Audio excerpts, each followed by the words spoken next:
So Jay's wife, could not accept the reality. After finishing dinner that day, she received direct instructions from her mother-in-law, Mrs. Kim, to clean up the outbuilding and annex. Prepare a new clean bedding, as today was the day when seed-bearer woman came home. The moment Sohee heard this, and her legs gave out, she lost her strength and nearly collapsed in floor. Thanks to the foresight of Jay's father, in early 1943, the year Japan initiated the Greater East Asia War, he arranged for Jay to marry early. He sent him to study abroad at Y University, in the heart of Japan. Through this, Jay were able to cleverly evade the fierce Japanese conscription of Koreans for military service or labor. However, the study abroad experience in Kyoto, Japan with her husband was a golden age in Sohee's life.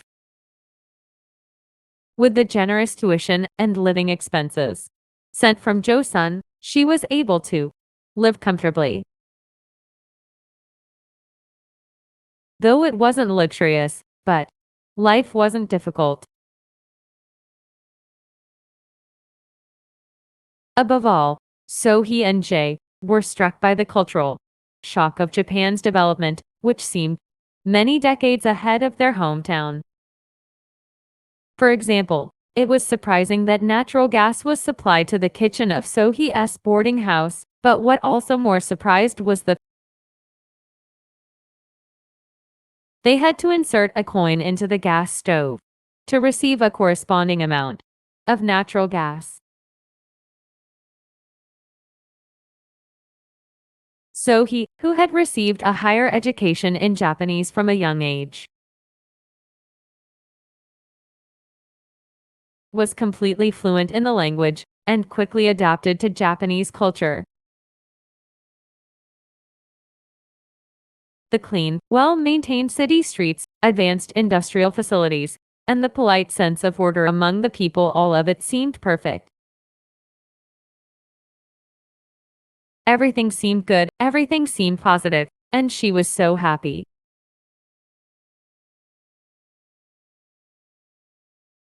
Moreover, the life of studying abroad in Kyoto, with her handsome college student husband,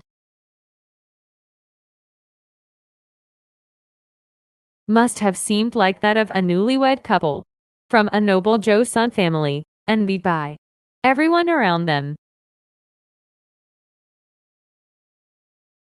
When their first daughter was born in 1944, in Kyoto, Japan, the couple felt nothing but satisfaction and happiness, knowing that their child was completely healthy.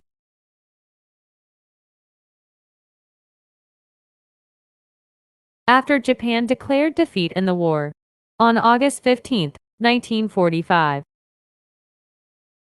Sohee arrived in her hometown with her eldest daughter in her arms in early November. They were able to enter the house, receiving a warm welcome from her in-laws and the village people. After avoiding conscription by the Japanese army and studying abroad,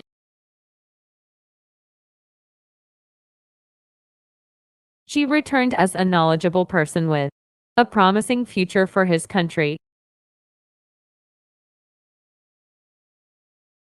which had now become independent, and they were welcomed by the local residents. Although her father-in-law had been pro-Japanese, he was always a good and gentle person, and helping the poor in the neighbor.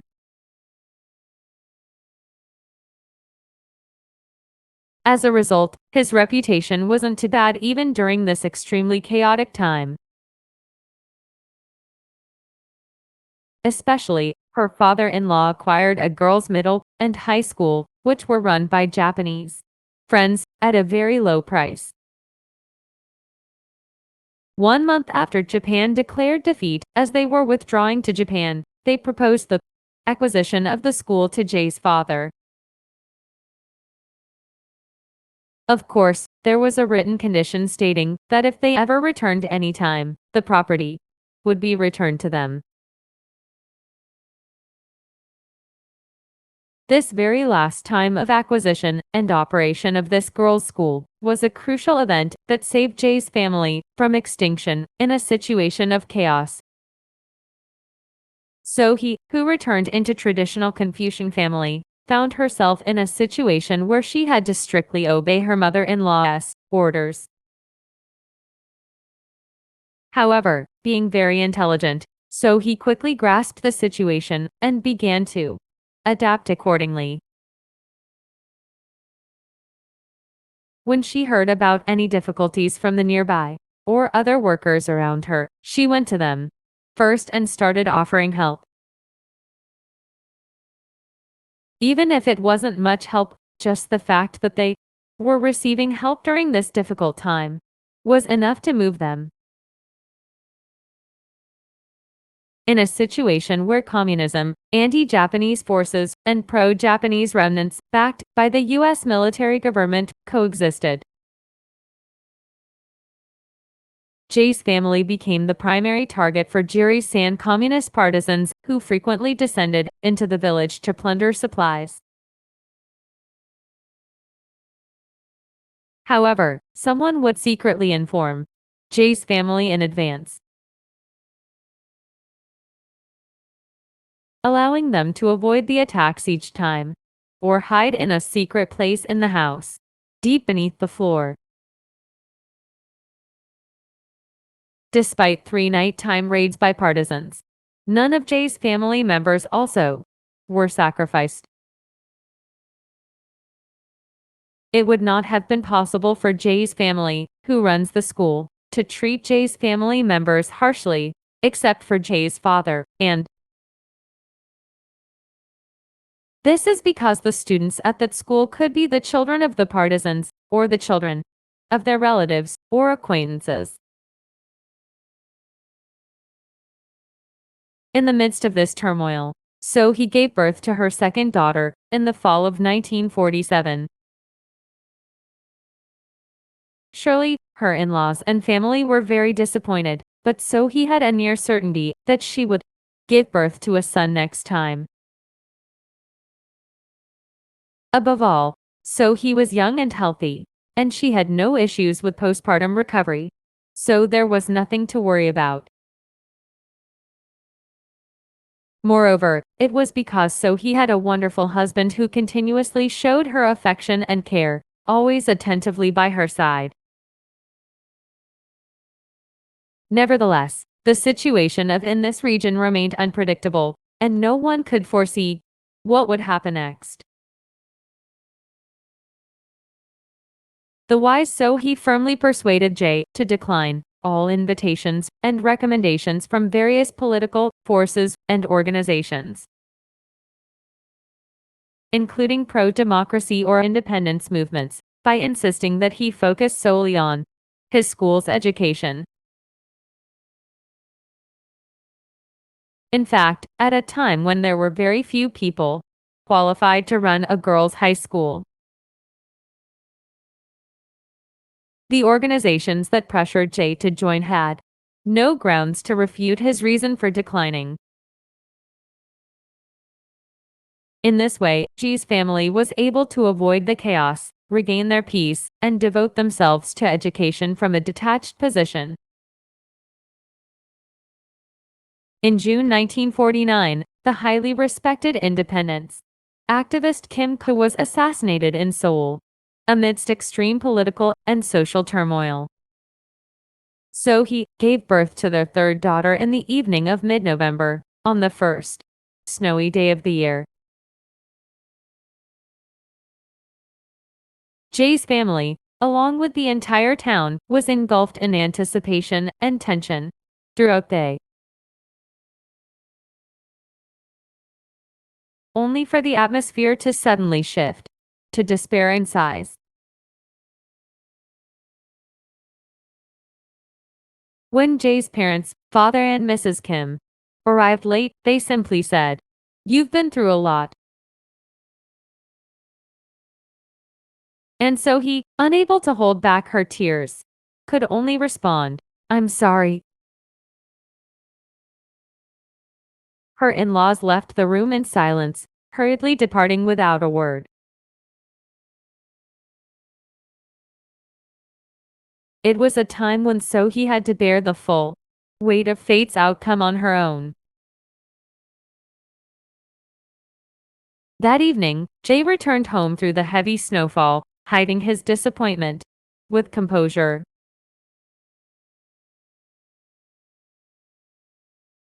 He earnestly inquired about the baby's health and Sohee's condition, attentively checking on them and doing his best to comfort Sohee. On the morning of June 25, 1950, while the third child was still sleeping in Sohee's arms, the war began.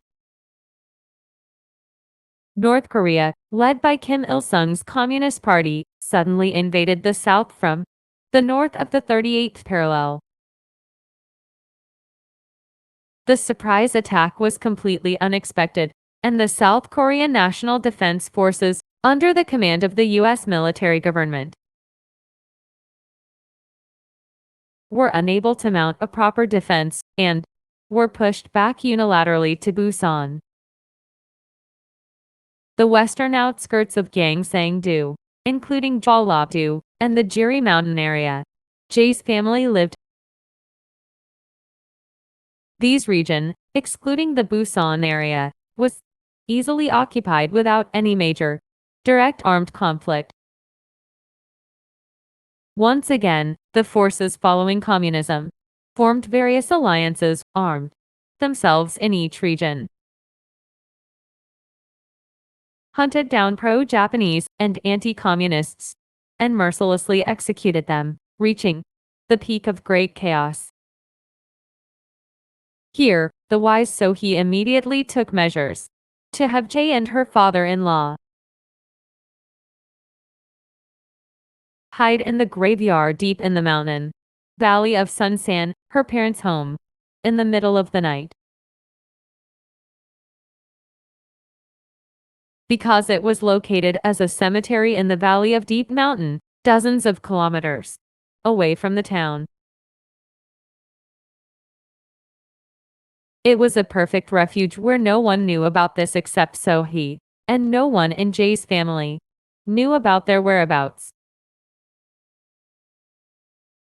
On several occasions, communist organizations raided Jae's home at night. The communists, who had gathered in the yard, a young mother with a newborn baby on her back in the family comprised of women, could not have committed any more atrocities. September 28, 1950. As a result of General MacArthur's Incheon landing operation by surprise in the middle of Peninsula, the UN forces and the National Defense Forces recaptured the capital Seoul, and the North Korean army remaining in southern part of Seoul, which were cut off from the supply route for war materials from the north, were collapsed and quickly fled north of the 38th parallel as remnants. Now, the opposite situation from 4 months ago unfolded, where the local organizational forces that had cooperated with the remaining Communist Party either fled north with North Army or scattered and hid somewhere deep in the mountain. January 4, 1951. The North Korean army, which had been pushed to the northernmost tip of North Korea, turned the war around again once due to the intervention of the Chinese army and surrendered the capital, Seoul, to North Korean forces. However, the war eventually became a stalemate, evolving into a long-term conflict between opposing factions. In the town where Jae's family lives, located at the southern end of Jirisan, in South Korea, people were gradually regaining their old stability and moving away from the topic of war, returning to their daily lives. It was in July of that early summer when So-hee first sensed something strange from Jae's mother, Mrs. Kim. One day, as So-hee entered the kitchen carrying her third child on her back, she encountered Mrs. Kim, who suddenly brought up the issue that, since Jae is an only son, there would be no way to bring in an adopted son of the same bloodline. In traditional Joseon society, there was a strict customary law that the eldest son would inherit all the family's wealth. If the eldest son did not have a son to carry on the family line, it was customary and common sense to select a son born from the second son, another brother, or an illegitimate son within the bloodline, and adopt him as the heir to continue the eldest son's family line. Moreover, given that Jae's family had accumulated considerable wealth,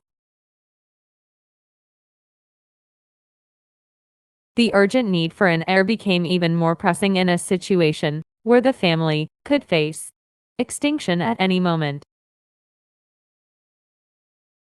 However, Jae was the only son without any brothers, and the three siblings born after him were all sisters. So there was no way to find an heir. Upon hearing her mother-in-law, Mrs. Kim's words, So-hee suddenly felt a chill run down her spine, as a wave of anxiety swept over her. As she recalled Mrs. Kim's words, a sense of resentment began to well up within her. So-hee felt a deep sense of betrayal toward her mother-in-law, as she realized that all her efforts over the past 10 years to protect the household during Japanese rule and through life-threatening times of war had vanished like smoke.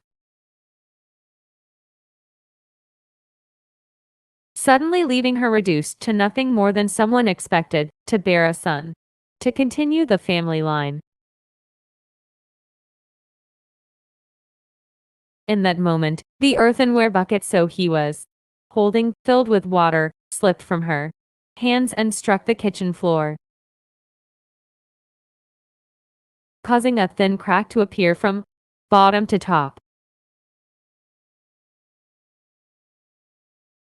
In a second, droplets of water began to seep through the crack, slowly wetting the floor.